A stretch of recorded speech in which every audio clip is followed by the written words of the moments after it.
40 বছর পর বিশ্বকাপে ইরাকের জয় দিয়ে চূড়ান্ত হয়ে গেল এবারের বিশ্বকাপের 48 দল। বাঁধনহারা দৌড়ে কেউ ছুটলেন দিকি দিক, কেউ আলিঙ্গনে জড়ালেন পাশের সতীর্থকে, কেউ যেন বিশ্বাস করতে পারছিলেন না। কারো মুখে হাসি, আবার কারো চোখে আনন্দ অশ্রু, কেউ সিজদায় কৃতজ্ঞ জানালেন স্রষ্টাকে। স্বপ্নের ঠিকানা খুঁজে এভাবে আনন্দে আত্মহারা ইরাকের ফুটবলাররা। বিশ্বকাপ বাছাইয়ে দীর্ঘ প্রক্রিয়া শেষে বাকি ছিল একটি জায়গা। ফুটবল দুনিয়ার নজর ছিল এই আন্তঃমহাদেশীয় প্লে অফে। সেই লড়াইয়ে বলিভিয়াকে 2-1 গোলে হারিয়ে শেষ দল হিসেবে এবারের বিশ্বকাপে জায়গা নিশ্চিত করল ইরাক।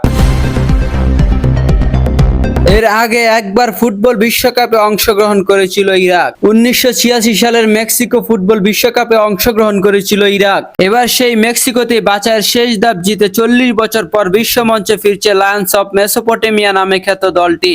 বিশ্বকাপে আই গ্রুপে ইরাকের সঙ্গী ফ্রান্স, সেনেগাল ও নরওয়ে।